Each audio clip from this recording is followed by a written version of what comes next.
अंबेडकर ने दिया है, बाबा साहब अंबेडकर ने दिया है। मित्रों, 1834 के पहले शोषित पीड़ित वंचित समाज को पढ़ने का अधिकार नहीं था, शिक्षा का अधिकार नहीं था, संपत्ति रखने का अधिकार नहीं था। लेकिन जब 1900 ईस्वी में अंग्रेज आए, और अंग्रेज हमेशा लोकतंत्र की बात कहते थे, जब हमारे भारत देश में देखा कि यहाँ ऊर्जादीन व्यवस्था, जातिवाद, छूत भेदभाव जैसी बीमारी इस भारतीय समाज में फैली है, तो अंग्रेजों ने इसका भरपूर फायदा उठाया और हमारे देश के लोगों को वापस लौटाने का काम किया। तब जाकर के अंग्रेज यहाँ शासन कर पाए। लेकिन कहीं न कहीं उनका कौवा दिल था, और 1834 में लॉर्ड मैकाले नामक अंग्रेज ने पूरे भारतीय समाज में एक शिक्षा का आदेश दे दिया।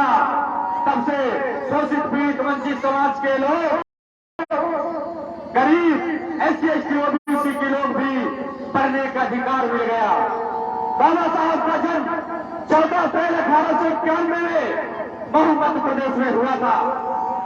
उस समय भी पढ़ने का अधिकार तो अंग्रेजों ने दे दिया था, लेकिन सामाजिक व्यवस्था के कारण, जैसा भी मैं यहाँ देख रहा था, मैं बार बार लोगों से कुर्सी में बैठने के लिए कह रहा था, महिलाओं को भी कह रहा था, लेकिन कुछ महिलाएं कुर्सी में इसलिए नहीं बैठ रही थी कि उनके जेठ बैठे हैं, गांव के लंबरदार बैठे होंगे यहाँ पर, संकोचिया रही थी। अरे मेरी माताओं बहनों, अगर कुर्सी में बैठने का किसी ने अधिकार दिया तो किसी ने नहीं दिया, वह बाबा साहब अम्बेडकर ने दिया है, बाबा साहब अम्बेडकर ने दिया है। इसलिए बाबा साहब समता, समानता, बंधुत्व और भाईचारा देश में कायम करना चाहते थे।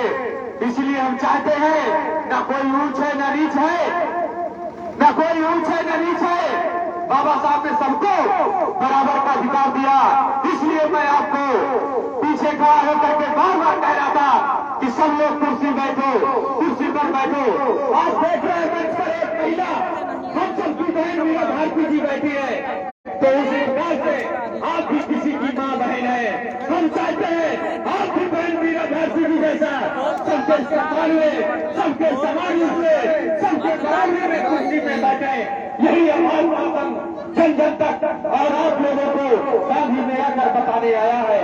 तो साथियों, बात कह रहा था कि जब 1834 में अंग्रेजों ने पढ़ने का अधिकार दे दिया, लेकिन ऊंची जाति वाले लोगों ने भारत के नीच, पिछड़े, शोषित पीड़ित वंचित समाज का कभी वह यह नहीं सोचते थे कि वह कुर्सी पर बैठे, वह हमारे साथ बराबरी करे, वह हमारा प्रधान बने, वह हमारा इंजीनियर, कलेक्टर बने।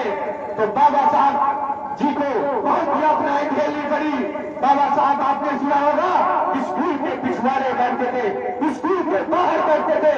बाबा साहब जब ये विकसित मानसिक बाबा साहब के साथ